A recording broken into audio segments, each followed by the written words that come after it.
ಹರೇ ರಾಮ. ಕರುಣರಸದ ಕೋಡಿ ಬರಿವ ಕಟಾಕ್ಷದ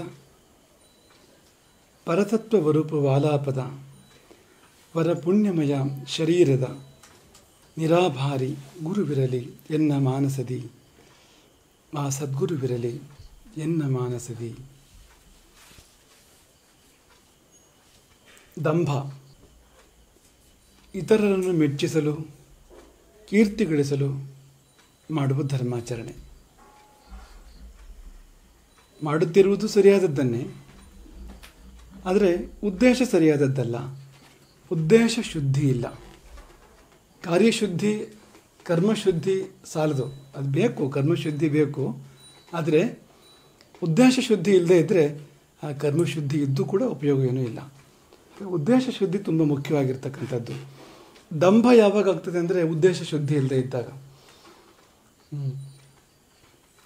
ಕಳೆದ ಬಾರಿ ಸರ್ಪಭೂಷಣ ಶಿವಯೋಗಿಗಳ ಒಂದು ಗೀತವನ್ನು ಪ್ರಸ್ತಾಪ ಮಾಡಿದ್ದು. ಇನ್ನೊಂದು ಬಾರಿ ಸಾರಿ ಆ ಗೀತವನ್ನು ನೆನಪು ಮಾಡಿಕೊಡ್ತೇವೆ. ಆ ಪದ ಭಾಳ ಚೆನ್ನಾಗಿದೆ. ಬಿಡು ಬಾಹ್ಯದೊಳು ಡಂಭವ, ಮಾನಸದೊಳು ಎಡೆ ಬಿಡದಿರು ಶಂಭುವ. ಸರ್ಪಭೂಷಣ ಶಿವಯೋಗಿಗಳು ಹೇಳ್ತಾರೆ, ಡಂಭವನ್ನು ಬಿಡು, ಶಂಭುವನ್ನು ಹಿಡ್ಕೋ. ಶಂಭುವನ್ನು ಎಡೆಬಿಡದೆ ಹಿಡ್ಕೋ, ಡಂಭವನ್ನು ಬಿಟ್ಟೇ ಬಿಡು. ಡಂಭವೆನ್ನುವುದು ಬಾಹ್ಯದಲ್ಲಿರ್ತಕ್ಕಂಥದ್ದು, ಶಂಭುವೆನ್ನುವುದು ಅಂತರಂಗದಲ್ಲಿರ್ತಕ್ಕಂಥದ್ದು. ಹಾಗಾಗಿ ಬಾಹ್ಯದಲ್ಲಿ ಡಂಭವನ್ನು ಬಿಡು, ಅಂತರಂಗದಲ್ಲಿ ಶಂಭುವನ್ನು ಆಶ್ರಯಿಸು, ದೃಢವಾಗಿ ಆಶ್ರಯಿಸು. ಇದು ಸರ್ಪಭೂಷಣ ಶಿವಯೋಗಿಗಳ ಅತಿ ಸುಂದರವಾದ ಮಾತು, ಅತಿ ಸುಂದರವಾಗಿರ್ತಕ್ಕಂಥ ಮಾತು. ಬಿಡು ಬಾಹ್ಯದೊಳು ಡಂಭವ, ಮಾನಸದೊಳು ಎಡೆ ಬಿಡದಿರು ಶಂಭುವ. ಎಡೆ ಬಿಡದಿರು ಆ ಶಬ್ದವು ಬಹಳ ಚೆನ್ನಾಗಿದೆ. ಎಡೆ ಬಿಡದಿದ್ದರೆ ಧ್ಯಾನ, ಅದು ಎಡೆ ಬಿಟ್ಟರೆ ಧ್ಯಾನ ಅಲ್ಲ. ಈಗ ತೈಲಧಾರೆಯ ತೆರೆದಿ ಮನಸ್ಸು ಕೊಡು ಹರಿಯಲ್ಲಿ. ತೈಲಧಾರೆ ಹೇಗಿರ್ತದೆ, ಎಣ್ಣೆಯ ಧಾರೆ ಅದು ಅವಿಚ್ಛಿನ್ನವಾಗಿರ್ತದೆ, ಮಧ್ಯೆ ತುಂಡಾಗೋದಿಲ್ಲ. ಅದು ಒಂದು ಸಾರಿ ಧಾರೆ ಪ್ರಾರಂಭ ಆದರೆ ಅದು ಅವಿಚ್ಛಿನ್ನವಾಗಿ ತುಂಡಾಗದೆ ಮುಂದುವರಿತಾ ಇರ್ತದೆ ಅಂತ. ಹಾಗೆ ಧ್ಯಾನವೂ ಕೂಡ ಅಂತ. ಒಂದು ಸಾರಿ ಶಿವಭಾವ ನಮ್ಮ ಅಂತರಂಗದಲ್ಲಿ ಬಂದರೆ ಅದೇ ಬರ್ತಾ ಇರಬೇಕು, ಮಧ್ಯೆ ಬೇರೆ ಯಾವುದು ಬರಬಾರ್ದು. ಬೇರೆ ಯಾವುದಾದ್ರೂ ಬಂದರೆ ಧ್ಯಾನ ಅಂತ ಆಗೋದಿಲ್ಲ. ಅದು ಧ್ಯಾನ ಅಂತ ಆಗಬೇಕಾದ್ರೆ ಅದೇ ಭಾವ ಮತ್ತೆ ಮತ್ತೆ ಮತ್ತೆ ಮತ್ತೆ ಮಧ್ಯೆ ಬೇರೆ ಏನೂ ಬರ್ತಾ ಇರಬೇಕು ಅಂತ. ಹಾಗೆ ಬಂದಾಗ ಅದಕ್ಕೆ ಧ್ಯಾನ ಎಂಬುದಾಗಿ ಹೆಸರು. ಹಾಗಾಗಿ ಮಾನಸದಳು ಎಡೆ ಬಿಡದಿರು ಶಂಭುವ, ಬಿಡು ಬಾಹ್ಯದಳು ಡಂಭವ. ಏನಾಗಿದೆ ಇವತ್ತು ಅಂದರೆ ಎಲ್ಲವೂ ಡಂಭವೇ, ಅಂದರೆ ತೋರಿಕೆಗೆ ಮಾಡುವಂಥದ್ದು. ನಾವು ಸ್ವಯಂ ನಮಗೋಸ್ಕರವಾಗಿ ನಾವು ಮಾಡೋದಿಲ್ಲ ಅಂತ. ಈಗ ನಾವು ಸಾಮಾನ್ಯ ನೆನಪು ಮಾಡ್ಕೊಳ್ತಕ್ಕಂಥದ್ದು, ಹೊರಗಡೆ ಹೋಗುವಾಗ ಅಲಂಕಾರ ಮಾಡ್ಕೊಳ್ತೇವೆ, ಮನೆಯಲ್ಲಿ ಮಾಡ್ಕೊಳ್ಳೋದಿಲ್ಲ, ಸಾದಾ ಇರ್ತೇವೆ. ಯಾರಿಗಾಗಿ ಮಾಡೋದದು ಅಂತ? ಯಾರಿಗಾಗಿ ಮಾಡಬೇಕಾಗಿತ್ತು? ಈ ಪತಿ ಪತ್ನಿಗಾಗಿ ಮಾಡಬೇಕಾಗಿತ್ತು, ಪತ್ನಿ ಪತಿಗಾಗಿ ಮಾಡಬೇಕಾಗಿತ್ತು. ಮಾಡಿದರೆ ಮನೆಯಲ್ಲಿ ಪತಿ ಮುಂದೆ ಪತ್ನಿ ಮಾಡಬೇಕು, ಪತ್ನಿ ಮುಂದೆ ಪತಿ ಮಾಡಬೇಕು. ಆಗ ಅದಕ್ಕೊಂದು ಅರ್ಥ ಇದೆ. ಆದರೆ ಇಲ್ಲಿ ಯಾವ ಅಲಂಕಾರವೂ ಇಲ್ಲ. ಮಾಸಿದ್ದಾದರೂ ಆಗ್ಬೋದು, ಹೊರದಿದ್ದಾದರೂ ಆಗ್ಬೋದು. ಆದರೆ ಪೇಟೆಗೆ ಹೋಗುವಾಗ ವಿಶೇಷ ಅಲಂಕಾರ, ಅದು ಯಾರ ಸಲುವಾಗದು, ಯಾರಿಗಾಗಿ ಅದು? ಸ್ವಲ್ಪ ಆ ಸಾಲಿನಲ್ಲೇ ಬರ್ತದೆ, ಡಂಭದ ಸಾಲಿನಲ್ಲೇ ಬರ್ತದೆ ಅಂತ. ಇದು ನಿನಗಾಗಿ ಅಲ್ಲ, ಇದು ಯಾರನ್ನೂ ಮೆಚ್ಚಿಸುವ ಸಲುವಾಗಿ. ಕೂದಲು ಬಿಳಿಯಾಗಿರ್ತದೆ, ಕೂದಲು ನಾವು ಕಪ್ಪು ಹಚ್ಚುತ್ತೇವೆ, ಅದು ನಮ್ಮ ಸಲುವಾಗಿ ಏನಲ್ಲ. ಯಾಕೆಂದರೆ ನಮ್ಮ ಸಲುವಾಗಿ ನೀವು ರಾಸಾಯನಿಕ ಹಚ್ಚಿದರೆ ತೊಂದರೆ ಆಗ್ಬೋದು. ಅದು ತಲೆಗೆ ರಾಸಾಯನಿಕ ಹಚ್ಚಿದರೆ ಹೋಗಿ ಹೋಗಿ ಅದು ತೊಂದರೆ ಆಗ್ಬೋದು. ಮೊದಲೇ ಬುದ್ಧಿ ವಿಷ. ಒಂದಷ್ಟು ರಾಸಾಯನಿಕ ನಾವು ಅಲ್ಲಿ ಹಾಕ್ಕೊಂಡ್ರೆ ಅದು ಇಳಿದ್ರೆ ಮತ್ತು ವಿಷ ಮಾನವನಾಗ್ತಾನೆ, ವಿಷ ಮಾನಸನಾಗ್ತಾನೆ, ವಿಷ ಮಾನವನಾಗ್ತಾನೆ. ಹೀಗಿರ್ತದೆ ಪರಿಸ್ಥಿತಿ. ಯಾರಿಗಾಗಿ ಅಂದರೆ ಯಾರೋ ನೋಡೋ ಸಲುವಾಗಿ ನಾವು ಮಾಡ್ತಾ ಇರ್ತೇವೆ, ನಮಗಾಗಿ ಅದಲ್ಲ ಅಂತ. ಹಾಗಾಗಿ ಡಂಭದ ಬಗ್ಗೆ ಈ ಮಾತು. ಶಿವಯೋಗಿಗಳು ಮುಂದುವರೆದು ಹೇಳ್ತಾರೆ, ಮನದೊಳು ವಂಚಿಸಿ ಹೊರಗೆ ನೀ ಕೀರ್ತಿಯೇ ಪಡೆದರೆ ಶಿವ ನಿನ ಗುರಿವನೇ ಮರುಳೇ. ಹೊರಗೆ ನೀ ಮನದೊಳು ವಂಚಿಸಿ ಹೊರಗೆ ನೀ ಕೀರ್ತಿಯೇ ಪಡೆದರೆ, ಅದೇ ತಿಪ್ಪೆ ಸಾರಿಸೋದು ಅಂತ ಹೇಳ್ತಾರಲ್ಲ, ಹಾಗೆ ಅದು. ಈ ತಿಪ್ಪೆ ಗುಂಡಿಯನ್ನು ಕೂಡ ಹೀಗೆ ಮಾಡ್ಬೋದು, ಮೇಲೆ ಪೂರ್ತಿ ಮುಚ್ಚಿ ಚೆನ್ನಾಗಿ ಸಾರಿಸಿ ರಂಗೋಲಿ ಹಾಕಿಡ್ಬೋದು, ಹೂವೆಲ್ಲ ಹಾಕಿಡ್ಬೋದು. ಆದರೆ ಒಂದು ಅಂಗುಲ ಕೈ ಒಳಗಿಡಿದ್ರೆ ಅಲ್ಲಿರೋದೇನು? ತಿಪ್ಪೇ ಇರುವಂಥದ್ದಲ್ಲಿ, ಬೇರೆ ಏನೂ ಇಲ್ಲ ಅಂತ. ಹೀಗೆ ಮನದೊಳು ವಂಚಿಸಿ ಹೊರಗನೇ ಕೀರ್ತಿಯೇ ಪಡೆದರೆ ನಾವು ಹೀಗೆ ಮಾಡ್ತಾ ಇದ್ದೇವೆ. ಇವತ್ತು ಸಮಾಜದಲ್ಲಿ ಬಹಳ ಒಳ್ಳೆಯ ಹೆಸರು, ನೋಡುವವ್ರ ಕಣ್ಣಿಗೆ ಬಹಳ ಭವ್ಯ ವ್ಯಕ್ತಿತ್ವ, ಎಲ್ಲರಿಗೂ ಮೆಚ್ಚುಗೆ. ಆದರೆ ಒಳಗೆ ನಾವೇ ಅನ್ನೋದು ನಮಗೆ ಗೊತ್ತು. ಹೀಗೆ ಮಾಡಿದಾಗ ಜಗತ್ತು ನನಗೆ ಒಲಿದಂತೆ ಕಾಣಬಹುದು. ಒಲಿತದೆ ಅಂತಲ್ಲ, ಅದು ಶಾಶ್ವತ ಅಲ್ವೇ ಅಲ್ಲ. ಒಂದು ಕ್ಷಣ ಜಗತ್ತು ನಿನಗೆ ಮೆಚ್ಚಿದಂತೆ ಅನ್ನಿಸ್ಬೋದು. ಶಿವ ನಿನಗೆ ಒಲಿವನೇ ಮರುಳೆ. ಮರುಳೆ ಅಂತ ಯಾಕೆ ಹೇಳ್ತಾರೆ ಅಂದರೆ, ಈ ಜಗತ್ತು ಮೆಚ್ಚಿದ್ದು ಎಲ್ಲಿಗೂ ಬರೋದಿಲ್ಲ. ಜಗತ್ತೇನು ಕೊಡ್ತಿದೆ ನಮಗೆ? ಜಗತ್ತು ಏನಿದ್ರೂ ಸ್ಪರ್ಧೆ ನಮಗೆ ಹೊರತು ಅದು ದೇವರಲ್ಲ, ಅದು ನಮಗೆ ಅನುಗ್ರಾಹಕವಲ್ಲ. ಅದು ಶಿವ ಹಾಗಲ್ಲ. ಶಿವ ಅನುಗ್ರಹ ಮಾಡ್ತಕ್ಕಂಥವನು, ಬದುಕಿಗೆ ಬೇಕಾದ್ದನ್ನೆಲ್ಲ ಕೊಡ್ತಕ್ಕಂಥವನು. ಹಾಗಿರುವಾಗ ಶಿವ ಒಲಿದರೆ ಬದುಕುಂಟು, ಶಿವ ಒಲಿದರೆ ಮುಕ್ತಿ ಉಂಟು, ಶಿವ ಒಲಿದರೆ ನೆಮ್ಮದಿ ಉಂಟು, ಕಷ್ಟಗಳ ಪರಿಹಾರ ಉಂಟು. ಅದು ಬಿಟ್ಟು ನೀನು ಶಿವನನ್ನು ಮೆಚ್ಚಿಸದೆ ಜಗತ್ತನ್ನು ಮೆಚ್ಚಿಸಿದರೆ ಏನು ಪ್ರಯೋಜನ? ಜಗಕಂಜಿ ನಡೆದರೆ ಏನುಂಟು ಲೋಕದಿ, ಮನಕಂಜಿ ನಡಕೊಂಬುದೇ ಚಂದ. ನಿನ್ನ ಮನಸ್ಸಿಗೆ ನಿನ್ನ ಹಂಚಬೇಕು ಹೊರತು ಜಗತ್ತಿಗೆ ಹಂಚೋದಲ್ಲ. ಆತ್ಮಸಾಕ್ಷಿ ಅನ್ನೋ ಶಬ್ದ ಇವತ್ತು ಬಂದಿದೆ ನೋಡಿ, ನಮ್ಮಲ್ಲಿದೆ. ಮೊದಲೇ ಆತ್ಮತುಷ್ಟಿ ಅನ್ನೋ ಶಬ್ದದಿಂದ ಕರೆದಿದ್ದಾರೆ ಅದನ್ನು, ಆತ್ಮತುಷ್ಟಿ ಪ್ರಮಾಣ ಅಂತ. ಅಂತರಾತ್ಮಕ್ಕೆ ಒಂದು ದೋಷ ಉಂಟಾಗ್ತದೆ. ನಾವು ಸರಿಯಾದ ಕಾರ್ಯವನ್ನು ಮಾಡಿದಾಗ, ಸರಿಯಾಗಿ ನಡ್ಕೊಂಡಾಗ, ಬೇರೆಯವರು ಮೆಚ್ಚಲಿ ಬಿಡಲಿ, ನಮ್ಮ ಆತ್ಮದಲ್ಲಿ ಏನೋ ಒಂದು ನೆಮ್ಮದಿ, ಏನೋ ಒಂದು ಸಮಾಧಾನ, ಒಂದು ತೃಪ್ತಿ, ನಾನು ಸರಿಯಾದ್ದನ್ನು ಮಾಡಿದ್ದೇನೆ ಅಂತ. ಅದೇ ಸರಿ. ಮನಕಂಜಿ ನಡ್ಕೊಂಬುದೇ ಚಂದ. ನಿನ್ನ ಮನಸ್ಸಿಗೆ ನೀವು ಭಯಪಡಬೇಕು. ಯಾಕಂದರೆ ನಿನ್ನ ಮನಸ್ಸಿಗೆ ಗೊತ್ತಲ್ಲ ನೀನೇನು ಅನ್ನೋದು, ನಿನ್ನ ಮನಸ್ಸಿಗೆ ಚೆನ್ನಾಗಿ ಗೊತ್ತು ಅಂತ. ಹಾಗಾಗಿ ಅದಕ್ಕೆ ಸರಿಯಾಗಿ ಇರು. ನಿನ್ನ ಮನಸ್ಸಿಗೆ ತಪ್ಪು ಅಂತ ಅನ್ನಿಸ್ಬಾರ್ದು, ಮೋಸ ಅಂತ ಅನ್ನಿಸ್ಬಾರ್ದು. ಹೊರತು ಜಗಕಂಜಿ ನಡೆದರೆ ಏನುಂಟು ಲೋಕದಿ, ಜನರೇನು ಬಲ್ಲರು ಒಳಗಾಗೋ ಕೃತ್ಯವ. ಗೊತ್ತೇ ಆಗೋದಿಲ್ಲ ಜನರಿಗೆ.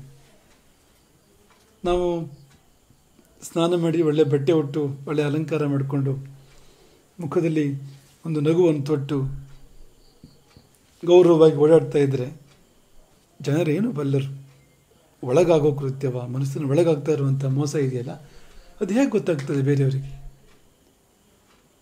ಮನವರಿಯದ ಕಳ್ಳತನವಿಲ್ಲವಯ್ಯ. ಆದರೆ ಮನಸ್ಸಿಗೆ ಗೊತ್ತಾಗದಂತೆ ಕದಿಯಲಿಕ್ಕೆ ಸಾಧ್ಯ ಇಲ್ಲ, ತಪ್ಪು ಮಾಡಲಿಕ್ಕೆ ಸಾಧ್ಯ ಇಲ್ಲ, ಮೋಸ ಮಾಡಲಿಕ್ಕೆ ಸಾಧ್ಯ ಇಲ್ಲ. ಹಾಗಾಗಿ ಮನವರಿಯದ ಪಾಪ ತಾನಿರೋದು. ಈಗ ನಮ್ಮ ಮನಸ್ಸಿಗೆ ಅದು ಮುಟ್ಟಿಯೇ ಇಲ್ಲ ಅಂತಂದರೆ ತಪ್ಪಲ್ಲ, ಅದು ಪಾಪ ಅಲ್ಲದು. ಮನಸ್ಸಿಗೆ ಫೀಲ್ ಆಗಬೇಕು, ಮನಸ್ಸಿಗೆ ಮುಟ್ಟಬೇಕು, ಓ ಇದು ತಪ್ಪಾಯಿತು ಅಂತ, ಇದು ವ್ಯತ್ಯಾಸ ಆಯಿತು ಅಂತ ಗೊತ್ತಿದ್ದು ಮಾಡಬೇಕು. ಮಾಡಿದಾಗ ಅದು ನಿಜವಾದ ತಪ್ಪು ಅಂತ ಅನ್ಸ್ಕೊಳ್ತಕ್ಕಂಥದ್ದು. ಗೊತ್ತಿಲ್ಲದೆ ಮಾಡಿದರೆ ಅದಕ್ಕೆ ಒಂದು ಕ್ಷಮೆ ಇದೆ, ಪ್ರಾಯಶ್ಚಿತ್ತ ಪರಿಹಾರಗಳಿದೆ. ಆದರೆ ತಿಳಿದು ಮಾಡಿದರೆ ಅದಕ್ಕೆ ಪ್ರಾಯಶ್ಚಿತ್ತವೂ ಇಲ್ಲ, ಪರಿಹಾರವೂ ಇಲ್ಲ. ಹಾಗಾಗಿ ಮನವರಿಯದ ಕಳ್ಳತನವಿಲ್ಲವಯ್ಯ. ಅಂಥ ಕಳ್ಳತನ ಎಲ್ಲಿದೆ? ಅಂಥ ದೋಷ ಮೋಸ ಅನ್ನೋದು ಎಲ್ಲಿದೆ? ಜನರು ಮೆಚ್ಚುತ್ತೆ ನಿನ್ನ ಕೈಲಾಸ ಕೊಯ್ವರೇ. ಜನ ಮೆಚ್ಚಿದ್ರೆ ಆಗೋದೇನು? ನಿನಗೇನು ಸಿಗ್ತದೆ? ನಿನಗೇನು ಸಿಕ್ಕಿದೆಯೋ ಎಲ್ಲ ಶಿವನಿಂದ ಸಿಕ್ಕಿರ್ತಕ್ಕಂಥದ್ದು, ಜನರಿಂದ ಅಲ್ಲ. ಹಾಗಾಗಿ ಜನರು ನಿನ್ನನ್ನು ಕೈಲಾಸ ಕೊಯ್ಯಲಿಕ್ಕೆ ಸಾಧ್ಯ ಇಲ್ಲ. ಒಂದು ವೇಳೆ ಜನ ಮೆಚ್ಚದೇ ಇದ್ದರೆ, ಜನ ಎಲ್ಲ ನಿನ್ನ ದೂರಿದರೆ, ನಿಂದೆ ಮಾಡಿದರೆ, ಶಿವ ಬಿಡುತ್ತೀಹನೇ. ನೀನು ಸರಿಯಾಗಿ ಇದ್ದಿದ್ದೆ ಹೋದಾದರೆ, ನೀನು ತಪ್ಪು ಮಾಡದೇ ಇದ್ದರೆ, ಧರ್ಮ ಮಾರ್ಗದಲ್ಲಿದ್ದರೆ ಜನ ಮೆಚ್ಚಲಿ ಬಿಡಲಿ. ಜನರೆಲ್ಲ ಈಗ ವೋಟ್ ಎಲ್ಲ ವಿರುದ್ಧವೇ ನಮಗೆ ಅಂತ ಅಂದ್ಕೊಳ್ಳಿ. 999 ವೋಟು 1000ದಲ್ಲಿ ನಮಗೆ ವಿರುದ್ಧವೇ ಅಲ್ಲ, 1000ವೂ ವಿರುದ್ಧವೇ. 1000ಕ್ಕೆ ಎಂದ್ಕೊಂಡ್ರೂ ಕೂಡ ಶಿವ ಮೆಚ್ಚಿದರೆ ಶಿವ ಕೈಲಾಸ ಕುಯ್ತಾನೆ. ಹಾಗಾಗಿ ಜನ ಮೆಚ್ಚಿದರೆ ಶಿವ ಬಿಡುತ್ತೀಹನೇ. ಜನರಲ್ಲಿ ನಿನ್ನನ್ನು ದೊಡ್ಡಾತನೆಂದರೆ ಚಿನುಮೆಯ ಶಿವನೆಲ್ಲ ಅರಿಯನೆ ಮರುಳೆ. ಜನರು ದೊಡ್ಡವನು ಎನ್ನಬಹುದು, ಸನ್ಮಾನ ಮಾಡ್ಬೋದು, ಗೌರವ ಕೊಡ್ಬೋದು, ನಿನ್ನ ಮೇಲೆ ಗ್ರಂಥ ಬರಿಬೋದು, ಹಾಡು ಹಾಡ್ಬೋದು. ಆದರೆ ನಿನ್ನೊಳಗಿನ ಪಾಪಗಳನ್ನು ಶಿವನು ಅರಿಯನೆ, ಶಿವನೆಲ್ಲ ಅರಿಯನೆ, ಚಿನುಮೆಯ ಶಿವನೆಲ್ಲ ಅರಿಯನೆ ಮರುಳೆ. ಹಾಗಾಗಿ ಆ ಶಿವನಿಗೆ ಅಂಜಬೇಕು ನಾವು. ನಮ್ಮ ಅಂತಃಸಾಕ್ಷಿಗೆ, ನಮ್ಮ ಆತ್ಮಸಾಕ್ಷಿಗೆ, ಮನಸ್ಸಿಗೆ ಅಂಜಬೇಕು. ಈಗ ಮನಕಂಜಿ ನಡ್ಕೊಂಬುದೇ ಚಂದ ಎಂದು ಏಕಂದರು ಅಂದರೆ ಮನದಲ್ಲಿ ಶಿವ ತಾನು ಮನೆ ಮಾಡಿಕೊಂಡಿಹ ಅಲ್ಲಿರ್ತಾನೆ ಶಿವ. ನಮ್ಮ ಅಂತರಂಗದಲ್ಲಿ ಅಂತಃಕರಣದಲ್ಲಿ ಶಿವನಿರ್ತಾನೆ. ಹಾಗಾಗಿ ಮನ ಮೆಚ್ಚಿ ನಡೆದರೆ ಶಿವ ಮೆಚ್ಚುವ. ನಮ್ಮ ಮನಸ್ಸು ಮೆಚ್ಚುವಂತೆ ನಾವಿದ್ದರೆ ಶಿವ ಮೆಚ್ಚುವಂತೆಯೂ ನಾವಿರ್ತೇವೆ.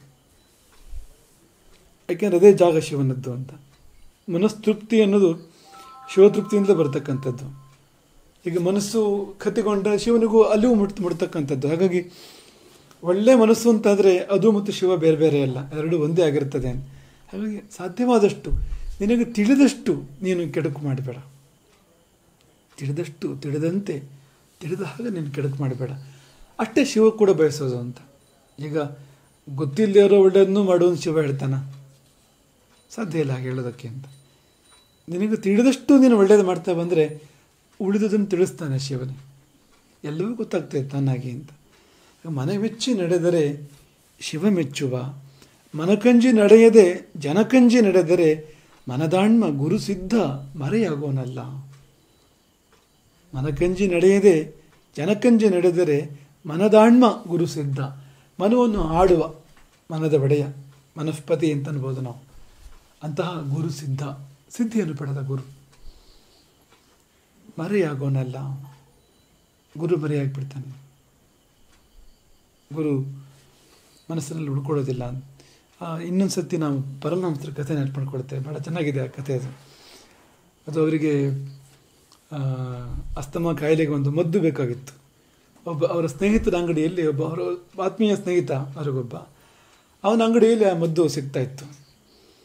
ಯಾವಾಗಲೂ ಹೋಗಿ ತರ್ತಾಯಿದ್ರು, ದುಡ್ಡು ಕೊಟ್ಟು ತರ್ತಾಯಿದ್ರು, ಅಥವಾ ಅವನ್ನ ಒಪ್ಪಿಗೆ ತಗೊಂಡು ಬರ್ತಾಯಿದ್ರು, ಬಳಸ್ತಾಯಿದ್ರು. ಒಂದು ದಿನ ಬಹುಶಃ ಅಸ್ತಮ ಸ್ವಲ್ಪ ಜಾಸ್ತಿ ಇತ್ತು ಅಂತ ಕಾಣ್ತದೆ. ಅವರು ಮಿತ್ರನ ಅಂಗಡಿಗೆ ಹೋಗ್ತಾರೆ. ಅವನು ಇರೋದಿಲ್ಲ ಅಲ್ಲಿ. ದೇವಸ್ಥಾನದಿಂದ, ಭವತಾರಣ್ಯ ದೇವಸ್ಥಾನದಿಂದ ತನ್ನ ಮಿತ್ರನ ಅಂಗಡಿಗೆ ಹೋಗಿ ಅವನಿಲ್ಲ. ಇಲ್ಲದೇ ಇದ್ರೂ ಕೂಡ ಆತ್ಮೀಯತೆ ಹೇಗಿದೆ ಅಂದರೆ ಇಬ್ಬರು ಒಂದೇ ಅನ್ನೋ ಥರ ಇದೆ. ಹಾಗಾಗಿ ಇವರು ಕೈ ಹಾಕಿ ತೆಗೆದುಕೊಂಡು ಬಂದರೆ ಅವನೇನು ತಪ್ಪು ತಿಳ್ಕೊಳ್ಳೋದಿಲ್ಲ ಅಂಥ ಪರಿಸ್ಥಿತಿ ಇದೆ. ಭಾಳ ಸಹಜ ಮೈತ್ರಿ ಇದೆ. ಇವರು ಔಷಧ ತೆಗೆದುಕೊಂಡು ಹೊರಟಂತೆ. ಯಾವ ಕಡೆಗೆ? ಭವತಾರಣ್ಯ ದೇವಸ್ಥಾನದ ಕಡೆಗೆ ಹೊರಡ್ತಾರೆ. ಹೋಗ್ತಾ ಹೋಗ್ತಾ ಕಣ್ಣು ಮಂಜಾಗ್ತಾ ಬಂತಂತೆ. ಕಣ್ಣು ಸ್ಪಷ್ಟವಾಗಿ ಕಾಣಿಸ್ತಾ ಇಲ್ಲ, ದಾರಿ ಚೆನ್ನಾಗಿ ಕಾಣಿಸ್ತಾ ಇಲ್ಲ. ಆದರೂ ಹೇಗೋ ಕಷ್ಟಪಟ್ಟು ನಡ್ಕೊಂಡು ಬರ್ತಾ ಇದ್ದಾರೆ. ಒಂದು ಹಂತ ದಾಟಿದ ಮೇಲೆ ಏನೂ ಕಾಣಲೇ ಇಲ್ಲಂತೆ. ಮುಂದಿನ ದಾರಿಯೇ ಕಾಣೋದಿಲ್ಲ. ದುಃಖ ಆಯಿತು ಅವರಿಗೆ. ಭವತಾರಣಿಗೆ ಹೇಳ್ಕೊಂಡಂತೆ, ಅಮ್ಮ ನಿನ್ನನ್ನು ಸೇರುವ ದಾರಿ ಮಸುಕಾಗಿದೆ, ನಿನ್ನ ದಾರಿ ಮಸುಕಾಗಿದೆ, ಯಾಕೆ ಹೀಗೆ?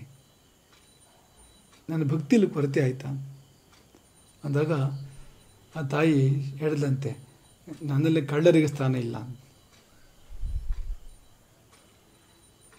ಹೊಡೆದಂತಾಯಿತು ಪರಮಹಂಸರಿಗೆ. ಕಳ್ಳ? ಏನು ಕಳ್ಳ?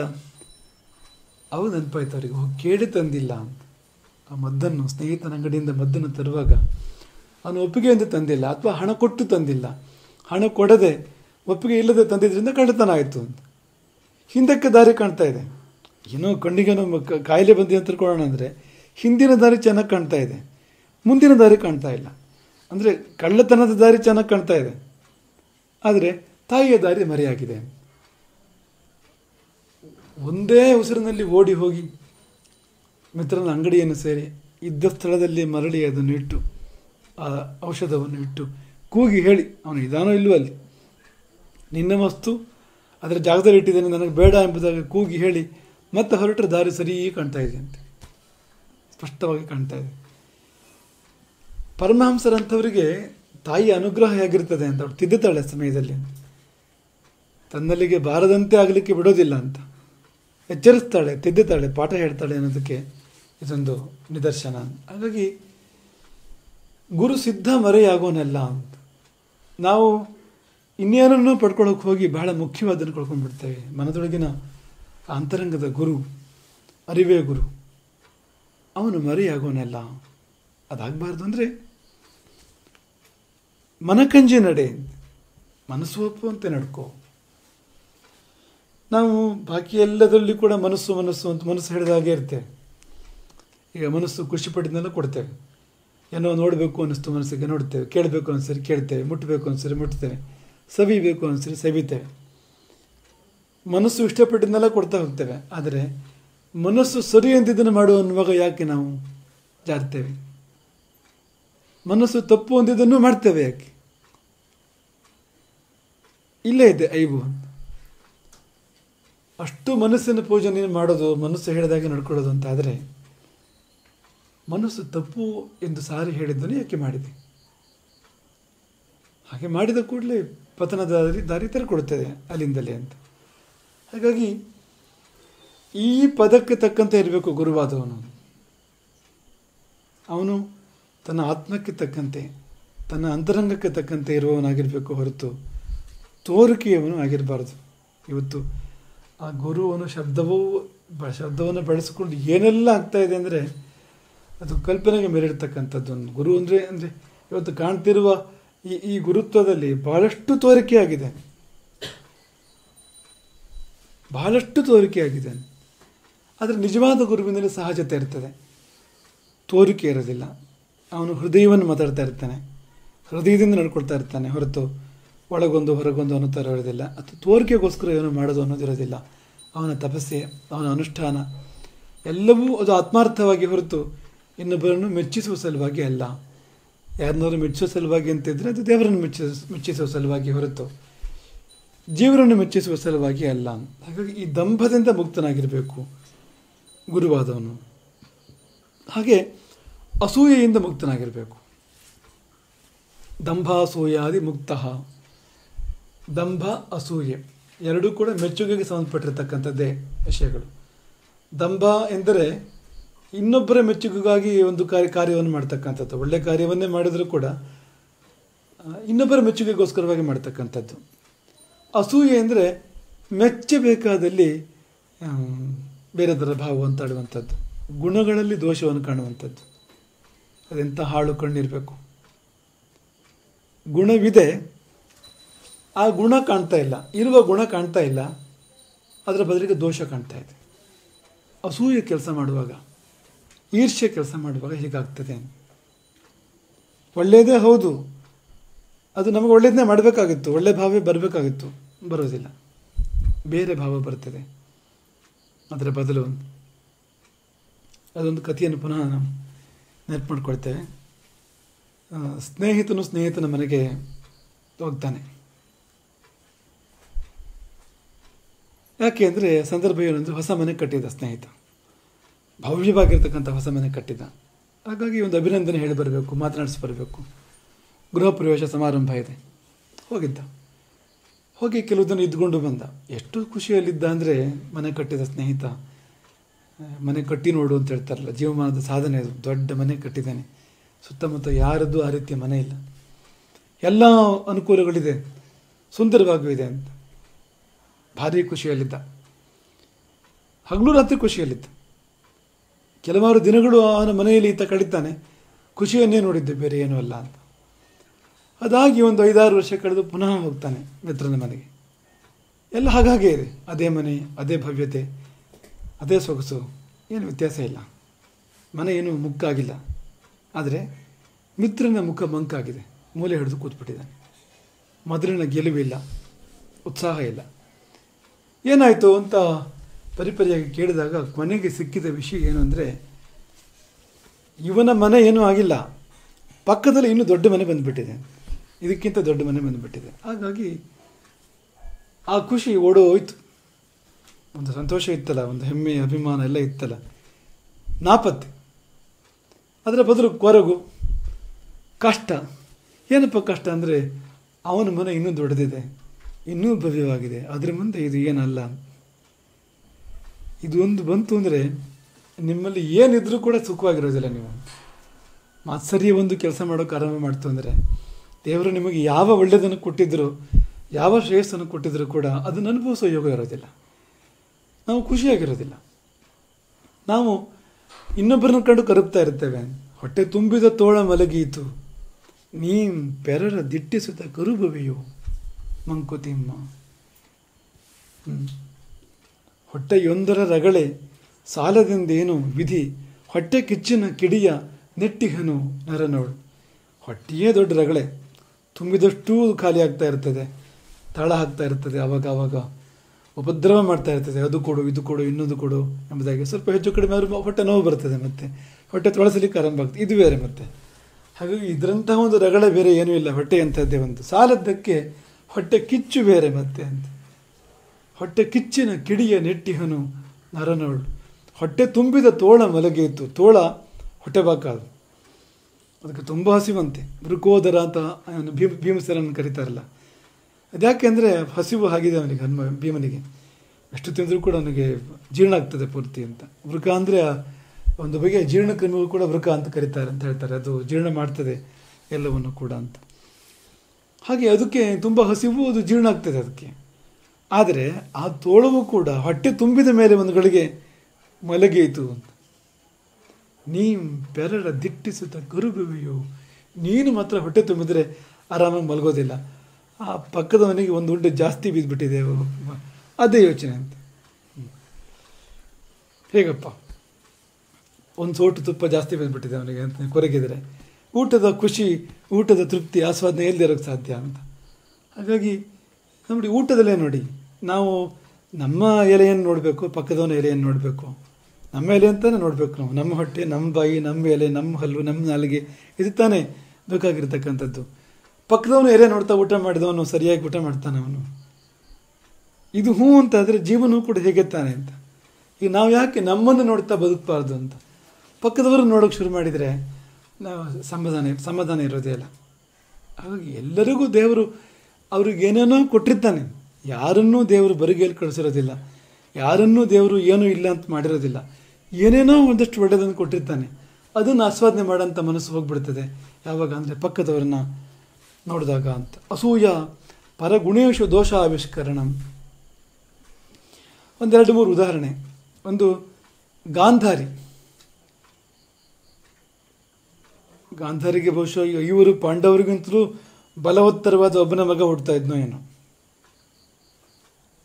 ಹಾಗಾಗಲಿಲ್ಲ ಅದು. ಯಾಕೆಂದರೆ ಪಾಂಡವರು ಹುಟ್ಟಿಯಾಗಿತ್ತು. ಪಾಂಡವರಲ್ಲಿ ಹುಟ್ಟಲಿಕ್ಕೆ ಶುರುವಾಗಿದ್ರು, ಒಬ್ಬೊಬ್ಬರೇ ಹುಟ್ಟಲಿಕ್ಕೆ ಶುರುವಾಗಿದ್ದರು. ಗಾಂಧಾರಿಗೆ ಅಸೂಯೆ ತೊಡ್ಕೊಳ್ಳೋಕ್ಕೆ ಸಾಧ್ಯ ಆಗಲಿಲ್ಲ. ತನ್ನ ಹೊಟ್ಟೆಯನ್ನು ತಾನೇ ಬಡಿದುಕೊಂಡಾಗ ಹೊರಬಂದದ್ದು ಒಂದು ಗರ್ಭಪಿಂಡ, ಶಿಶುವಲ್ಲ, ಗರ್ಭಪಿಂಡ. ಅದಕ್ಕಿನ್ನೂ ಬೆಳವಣಿಗೆ ಇತ್ತು, ವಿಕಾಸ ಇತ್ತು ಇನ್ನೂ ಅದಕ್ಕೆ ಬಹುಶಃ. ಅದು ಬೆಳೆಯಕ್ಕೆ ಬಿಟ್ಟಿದ್ರೆ ಸರಿಯಾಗಿ ಬೆಳೆದಿತ್ತು ಏನೋ ಬಹುಶಃ. ಇವರಿಗಿಂತ ಪಾಂಡವರಿಗಿಂತ ದೊಡ್ಡವನೊಬ್ಬನು ಇನ್ನೂ ಶ್ರೇಷ್ಠನಾದಂಥ ಒಬ್ಬ ವ್ಯಕ್ತಿ ಹುಡ್ತಾ ಇದ್ನೋ ಏನೋ. ಆದರೆ ಮಾತ್ಸರ್ಯ ಬಿಡಲಿಲ್ವಲ್ಲ. ಈಗ ಅವಳಿಗೆ ಮಕ್ಕಳು ಹುಟ್ಟಿದ್ರೆ ಏನಾಯ್ತು ಈಗ? ಅದು ಬೇರೆ, ಇದು ಬೇರೆ. ಆ ಗರ್ಭ ಬೇರೆ, ಈ ಗರ್ಭ ಬೇರೆ. ಈಗ ನಾಯಿಗೆ ಮರಿ ಹುಟ್ಟಿದೆ ಅಂತ ಆನೆ ಕಷ್ಟಪಟ್ಕೋಬಾರದು. ಆನೆಗೆ ನಿಧಾನಕ್ಕೆ ಹುಟ್ಟೋದು. ಹುಟ್ಟಿದ್ರು ಆನೆ ಮರಿ ಹುಡ್ತದೆ, ನಾಯಿ ಮರಿ ಹುಟ್ಟೋದಿಲ್ಲ. ಹಾಗಾಗಿ ಅದು ಗೊತ್ತಿರಬೇಕು ಆನೆಗೆ ಅಂತ. ಅದು ಗಡಿಬಿಡಿ ಮಾಡಬಾರದು ಅಂತ. ಈ ಗಾಂಧಾರಿ ಗಡಿಬಿಡಿ ಮಾಡಿ ತನ್ನ ಹೊಟ್ಟೆಗೆ ತಾನೇ ಬಡಿದುಕೊಂಡಾಗ ಹೊರಬಂದದ್ದು ಗರ್ಭಪಿಂಡ.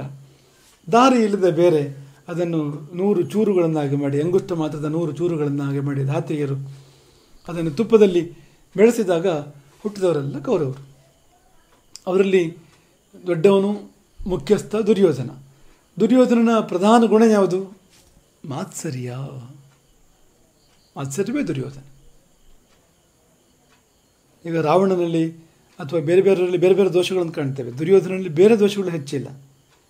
ಇದು ಒಂದೇ ಎಲ್ಲ ಅಷ್ಟು ಸಾಕಾಗೋಷ್ಟಿದೆ. ಹೊಟ್ಟೆ ಕಿಚ್ಚು.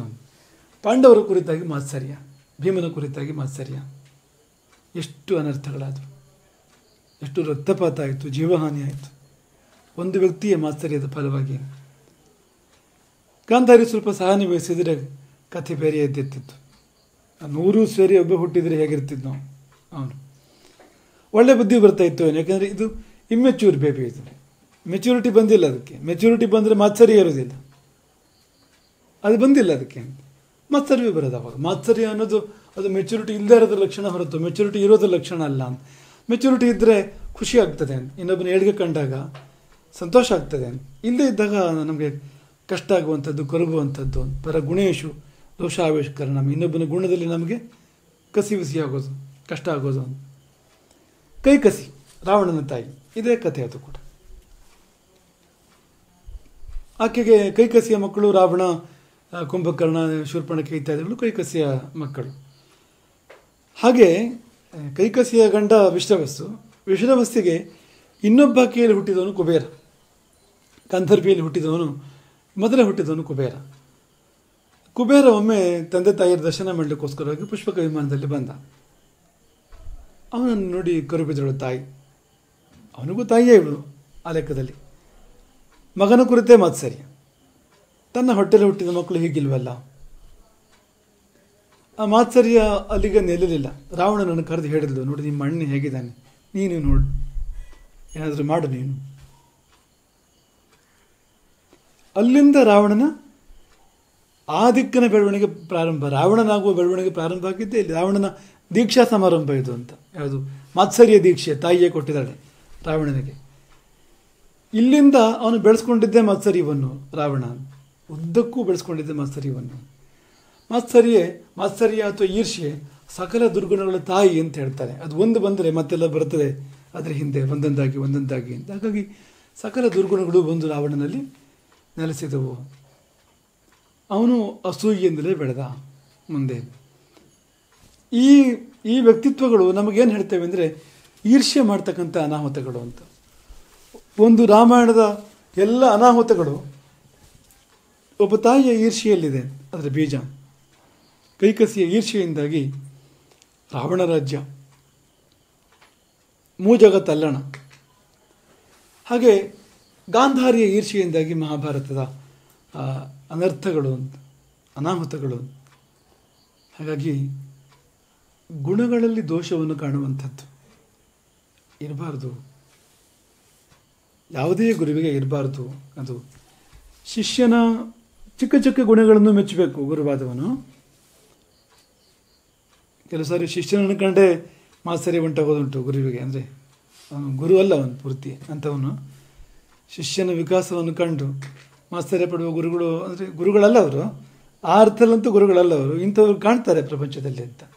ಇರಲೇಬಾರ್ದು ಹಾಗೆ ಅಂತ. ಶಿಷ್ಯಾದಿಚ್ಛೇತ್ ಪರಾಜಯಂ.